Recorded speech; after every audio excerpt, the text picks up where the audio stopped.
दोस्तों, स्वागत है आप सभी का मेरे YouTube चैनल किस्सों का कारवां में। मैं हूं आपका दोस्त आनंद और लेकर आया हूं आपके लिए मारवाड़ के इतिहास की एक नई किस्त। जी हां दोस्तों, पिछली कड़ी में अपन ने पढ़ा कि कैसे माला अपना शासन बखूबी कर रहा था और उसके पुत्र जगमाल और उसके भतीजे हेमा के अंदर नहीं बनती थी। और इस प्रकार बताया जाता है कि एक समय के बाद रावल माला अर्थात मल्लीनाथ की मृत्यु हो गई। उसके बाद उसके पुत्र जगमाल को गद्दी बिठाया गया और जगमाल के पुत्र कुंभा ने यह बीड़ा उठा रखा था कि वह हेमा सीमालोत जो कि उसका भाई था उसको वह ढूंढ निकालेगा और कभी भी अपने प्रजातंत्र को परेशान करने नहीं देगा। इस प्रकार दोस्तों धीरे धीरे पूरी जनता के अंदर यह भय बन गया कि कुंभा अपने दूसरा वेश धारण करके पूरे प्रजातंत्र में रात को दिन को घूमता रहता है। इससे हेमा को जब ये सूचना मिली तो वो सावधान हो गया और जनता के ऊपर कुंभा का आतंक जम गया और उसने देश में दौड़ना छोड़ दिया। यह चर्चा सारे देश में फैल गई और कुंभा का प्रताप पहले से ज़्यादा हो गया। इससे प्रभावित होकर उमरकोट के स्वामी सोडा राव मांडर ने उमरकोट से 50 कोस महेवा की तरफ आकर अपनी कन्या का विवाह जगमाल के बेटे कुंभा से कर दिया। यह पूरा कार्य गुप्त रीति से ही संपन्न हुआ, पर इसकी खबर अपने गुप्तचरों द्वारा हेमा सीमालोत को भी मिल ही गई। वह तो ऐसे अवसर ढूंढता ही रहता था दोस्तों ताकि महेवा को परेशान किया जाए। उसने इसी मौके का फ़ायदा उठा करके महेवा पर आक्रमण कर दिया। बताया जाता है कि शादी होते ही कुंभा ने वहाँ विदा मांगी, अर्थात पाणी ग्रहण होते बराबर कुंभा ने वहाँ से विदा मांगी। इतने में ही हेमा के महेवे पर चढ़ आने की खबर उसे मिली। लोगों के अनुरोध करने पर वह घोड़े पर चढ़े चढ़े ही अपनी स्त्री का मुख अवलोकन करके वहाँ से राय सिंह को साथ लेके चल दिया।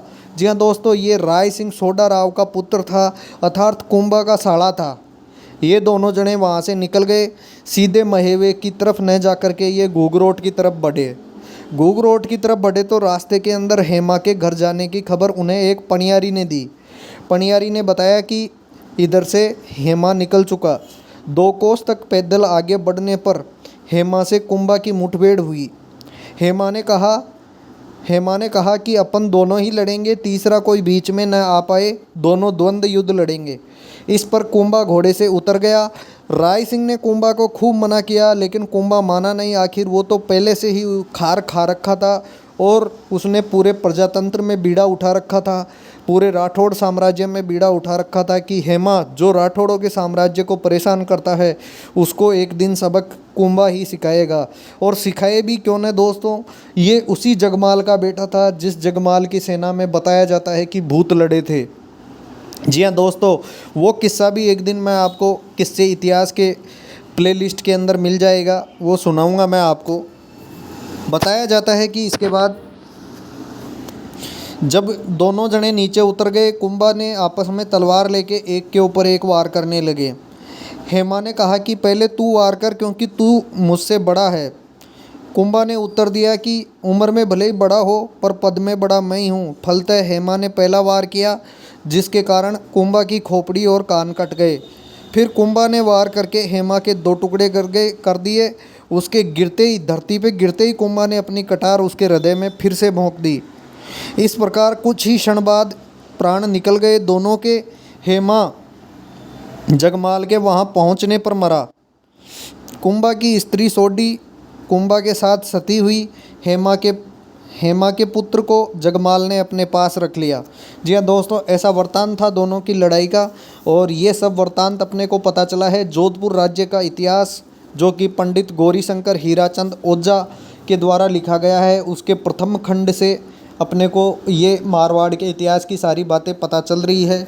और इतिहास के बाकी किस्से भी मैं आपको पंडित गौरीशंकर हीराचंद ओझा से सुनाऊंगा। इसके अंदर हर बात के 3 मत लिखे हैं। दयालदास की ख्यात क्या कहती है वो, और नैणसी की ख्यात क्या कहती है वो, और उसके ख्यातों की जांच के लिए अन्य कथन। इस प्रकार दोस्तों आपको मारवाड़ के इतिहास की कड़ी कैसी लगी जब कुंभा ने बीड़ा उठाया हेमा को मारने का और अंततः दोनों ही इस दुनिया से विदा हो गए। और इस प्रकार मारवाड़ का जो राजा था वो मल्लीनाथ के बेटे जगमाल बन चुके थे। और आगे जो इतिहास आएगा वो जोधपुर की वर्तमान जो पीढ़ी है उनकी उनके यहाँ से आएगा और उसके बारे में अपन विस्तृत चर्चा करेंगे। तब तक जुड़े रहिए मेरे चैनल किस्सों का कारवां से और ज़्यादा से ज़्यादा लाइक शेयर सब्सक्राइब कीजिए। धन्यवाद दोस्तों।